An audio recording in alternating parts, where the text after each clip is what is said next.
Seja bem-vinda, minha amiga, seja bem-vindo, meu amigo. Para quem não me conhece, eu sou o Fernando Galvão e este é o Bloco Olhada TV. Vamos falar de esportes?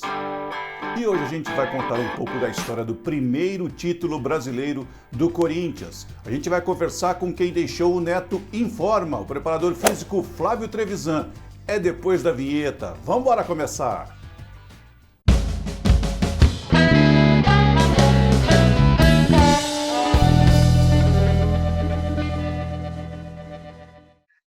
Meu querido amigo Flávio Trevisan já está preparando as malas para a volta à Arábia. Prazer recebê-lo aqui. Ô, Fernando, poxa, um prazer é meu. Você, além de ser um excelente jornalista, é um amigo que eu conquistei, né? Que eu consegui, vamos dizer assim, aí no meio do futebol, né? E graças a Deus a gente tem uma convivência muito boa. Eu espero logo que você possa escrever meu livro, né? Claro, claro. Vamos pensar nisso, pô. É claro. Vamos reunir para a gente dar andamento, viu? E as Será malas uma estão honra prontas? você Como é escrever que esse livro. está a situação lá na Arábia? Faltavam 8 jogos para terminar o campeonato e foi paralisado, né? Provavelmente no final desse mês de junho deveremos voltar para iniciar a pré-temporada e em seguida realizar esses 8 jogos que estavam faltando e na sequência já começar a temporada 2020-2021. Estou querendo esse papo, Flavinho, exatamente para a gente falar de uma coisa muito boa que aconteceu na sua carreira e tenho certeza que marcou, porque marcou para todos os corintianos e marcou para o clube, na história do clube. Você e Nelsinho Batista formavam a comissão técnica do primeiro título brasileiro. E eu queria saber como é que vocês, 30 anos atrás, encontraram esse clube quando chegaram lá. Vocês fizeram uma campanha do Campeonato Paulista brilhante, foram vice-campeões com o Novo Horizontino, e aí chegaram ao Corinthians para o segundo semestre. Você lembra como é que estava o elenco naquele momento? Eu lembro perfeitamente como se fosse hoje, né? Eu sei que o Corinthians tinha jogado 2 jogos no Campeonato Brasileiro e tinha perdido os 2. E nós chegamos, eu lembro que nós chegamos numa quarta-feira e eles aceitaram assim, muito bem a nossa presença e principalmente o modelo de trabalho que a gente levou para o Corinthians naquela época, né? Eu não me lembro exatamente, mas a gente ficou assim, um período muito longo sem perder jogos, né? Ficamos ali invicto um tempão e isso deu uma segurança muito grande, né? Para nós da comissão técnica, para a diretoria que acompanhava o dia a dia ali, né? E também, principalmente, o torcedor, né? Você conhece muito bem como é a torcida do Corinthians, né? Até em termos de estrutura, né, Flavinho? Eu me lembro bem que naquela época o São Paulo já trabalhava com fisiologia, já tinha o Turíbio contratado, fazendo parte da comissão técnica, e vocês tinham dificuldades lá no Parque São Jorge, né? Nesse sentido, Fernando, a gente tinha muita dificuldade, né? A estrutura realmente era muito diferente do que é hoje, né? Que, poxa, o Corinthians hoje é uma estrutura fantástica, né? Mas na época a gente tinha dificuldade de aparelhagem, de trabalho de musculação, a gente tinha dificuldade, não tinha, né?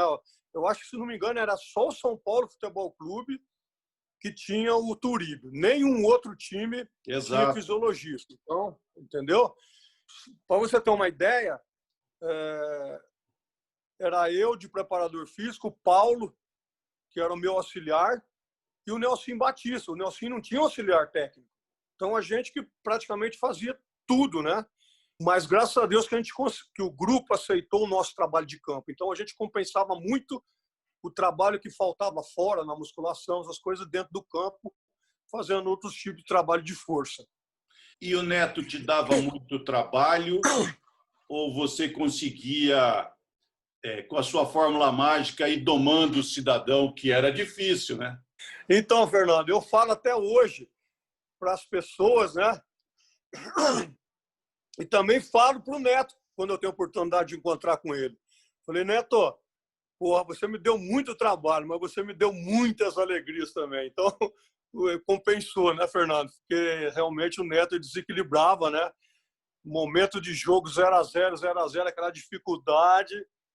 Quando vê saiu uma falta ali, o Neto com aquela categoria para bater uma falta que eu não vi igual ainda, né? Um cara que treinava, né, Fernando? Porque uma coisa, o cara, eu bato bem, falta, tal. E aí?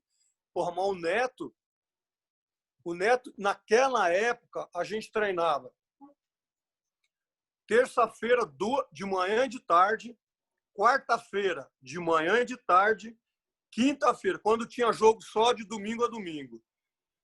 Sexta-feira era só um período, sábado de manhã concentrava para jogar. E o Neto, em todos os treinamentos, fosse ele da parte aqui que não envolvia muito o treinamento com bola, ele ia lá, fazia 50, 60 batidas de falta no Ronaldo, que o Ronaldo também ficava lá treinando. O Wilson Macarrão, outro goleiro. Eles não iam embora do treino.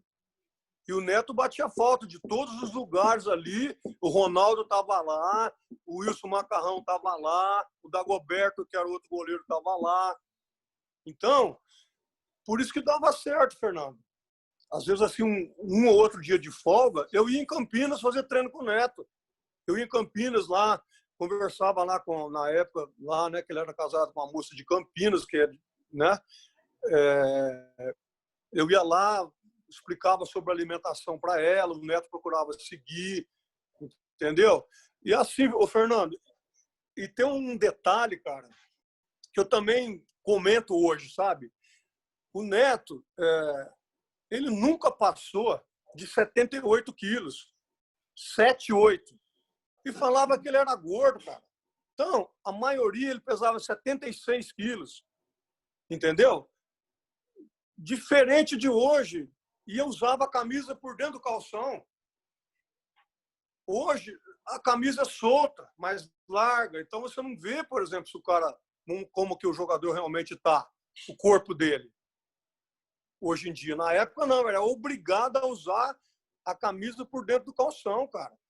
E 78 quilos pro Neto, sabe? Ele tinha, assim, a coxa grossa, tá? Era um pouquinho redondinho, mas 78, o percentual de gordura dele nunca passou de 13, 14, 13.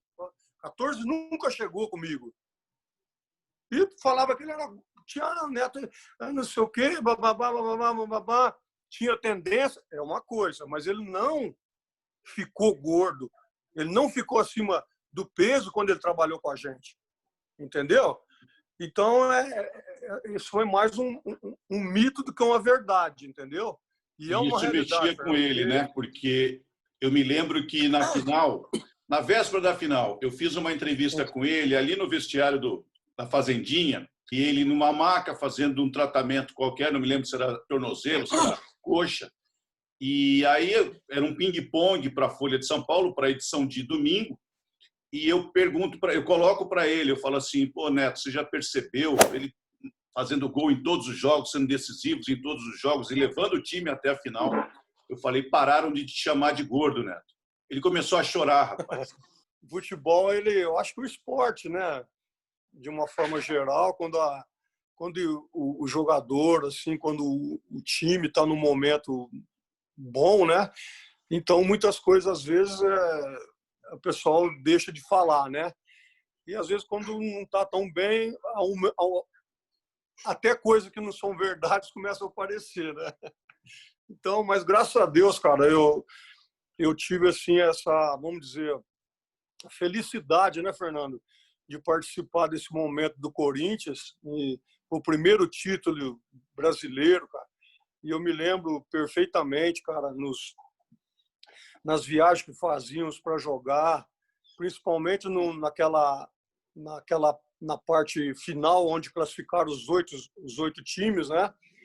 O seu Vicente Mateus, que Deus o tenha num bom lugar, né? Eu acho que sim, acompanhando nós no ônibus, nas viagens, sabe? Poxa, a gente chegando no Pacaembu para jogar contra o Bahia, uma chuva, o ônibus do Bahia ficou encravado ali na porta de entrada do Pacaembu, e chovendo, aquele monte de torcedor que ficou para fora, porque não tinha mais ingresso para vender. Eles balançavam o ônibus, cara, o Vicente Mateus ficando com medo. Falei, não, senhor Vicente, calma, é assim uma torcida, bababá, bababá. Aí nós saímos do ônibus, chovendo a pé, correndo para dentro do vestiário, cara, para disputar contra o Bahia a semifinal, né? Que aí a gente saiu perdendo de 1-0, aí houve a virada lá com o gol do Neto. Enfim, aí fomos lá para a Bahia, empatamos 0-0 com a Fonte Nova, que tinha mais de 90 mil pessoas. E mais um detalhe curioso, Fernando. Você sabe que a Bahia tem uma mística, né, de candomblé. E na época tinha uma dessas pessoas que trabalha com isso, que era o Loirinho, né? Lourinho, que eles falavam lá. E quando a gente entrou em campo, no banco de reserva nosso tinha vela, tinha não sei o quê, velas de todas as cores, os negócios lá, sabe, de macumba, entendeu? O Jacenir chegou lá e o Jacenir muito cristão, né? Um cara evangélico, um jogador excepcional, gente da melhor qualidade. Aí ele pegou uma toalha, tirou tudo aquilo e falou: sai tudo isso aqui em nome de Jesus. Eu lembro perfeitamente na época, tirou tudo. E o Loirinho pegou um boneco, como se fosse um neto, e uns alfinetes ajoelhado no meio do campo, e alfinetando assim a perna do Neto, a barriga do Neto. Corinthians não tinha um centroavante, né? O Neto acabou começando a fazer um pouco essa função. Foi no dia a dia do treinamento que ele foi percebendo que o Neto tinha assim, uma volúpia para fazer gol muito grande. Ele gostava de estar dentro da área ali. O Neto, jogador que queria, se ia ser um cruzamento, ele estava lá dentro da área. Então ele queria fazer gol, ele gosta de fazer gol, ele sabe fazer gol. E aí foi aonde que o Neto, em determinado momento que estava mais recuado, fazia os lançamentos para o Giba, fazia os lançamentos para o Jacenir, para o Mauro, para o Fabinho. E quando esses chegavam para fazer ou cruzamento, ou o último passe ali, o Neto estava sempre dentro da área. Mas o retorno do Neto, às vezes, era um pouco diferente daquilo que a gente estava querendo. Aí, o que aconteceu? Quem voltava? Tupanzinho. Tupanzinho vinha ajudar. Os dois pontas nossos vinham até ali, voltava. Entendeu? Então, a gente tinha uma proteção muito grande no meio de campo ali e deixava o Neto mais solto. E foi nesse momento que vocês acharam que o time tinha dado liga, que tinha chance de ser campeão? Olha, a gente não foi falando e pensando, poxa, em ser campeão, sabe? Pô, a gente vai ser campeão, a gente não sei o quê, babá. Fernando, a gente ficava concentrado no hotel na Bela Vista, hotel, mas muito simples, só o Corinthians ficava lá.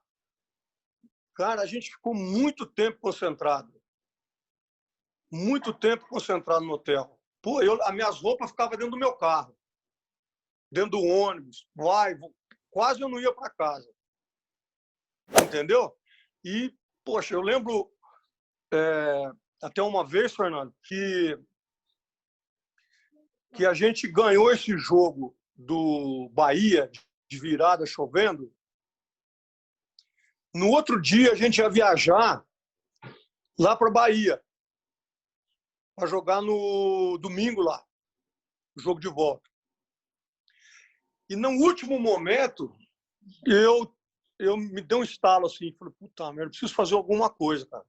Aí eu chamei o Nelsinho e falei assim, Nelsinho, não podemos deixar o jogador que mora em Campinas ir para Campinas. A gente tem que fazer alguma coisa. Aí reunimos os jogadores, explicamos para eles, porque quem viajava para Campinas de volta? Giba, Wilson Macarrão, Ezequiel, Neto, Mauro. Falei, não, mas a gente tem que segurar esses jogadores aqui. vamos no restaurante, eles vão jantar e nós vamos para o hotel, voltar para o hotel. E fizemos isso, Fernando. Todo mundo foi jantar numa churrascaria, terminou, voltamos para o hotel, eu fiquei lá concentrado com o jogador no hotel, no outro dia de manhã nós viajamos para a Bahia. Não houve assim, você vai chegar para o jogador, explicava para eles, eles vinham e abraçavam aquilo que a gente estava querendo. Então ele foi crescendo, degrau a degrau, degrau a degrau, degrau a degrau. Quando a gente estava na final contra o São Paulo. Aí, meu irmão, ganhamos o primeiro jogo de 1-0, gol do Wilson Mano. Aí vai para o jogo final. Aí sabe o que aconteceu? Morumbi com 100 mil pessoas, hoje não cabe 70. Não tinha lugar para ninguém, Fernando. Pô, e o primeiro tempo, Fernando, a gente não estava jogando bem. Nelson, que me permita, eu vou falar. Nelson deu uma dura nos jogadores no intervalo que você nem pode imaginar. Os caras voltaram e... Entendeu? Ninguém falava nada, aceitava, porque via que estava errado. Mas era uma dura do ponto de vista tático ou do ponto de vista anímico mesmo do grupo? Não, anímico mesmo. Anímico. E lógico que ele corrigiu algumas coisas, a parte tática, mas o principal naquele momento era quebrar aquele negócio que já está ganho.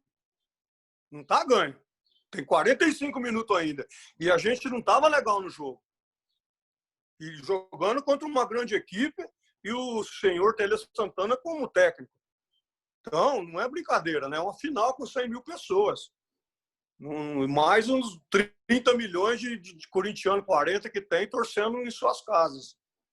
Então, o Nelsinho, no ponto anímico, ele chegou junto, forte, mas muito forte mesmo. E ele, naquele momento, com ele como o líder, né? Ele tinha toda a condição de fazer e fez, e foi aceito e aconteceu o que aconteceu. Graças a Deus. Parabéns pelos 30 anos aí do primeiro título brasileiro ao Coringão, né? Obrigado ao Flavinho pelo grande papo que nós tivemos hoje, um amigo de longa data. E eu espero que você também tenha gostado do vídeo. Deixe o seu like e clique também no sino para estar sempre atualizado. Fale comigo também pelas redes sociais. Os endereços estiveram aqui ao longo do vídeo e também estão na descrição. Inscreva-se no Esporte do ClickTube. Na próxima terça-feira eu tô de volta, hein? É só chegar. Um grande abraço.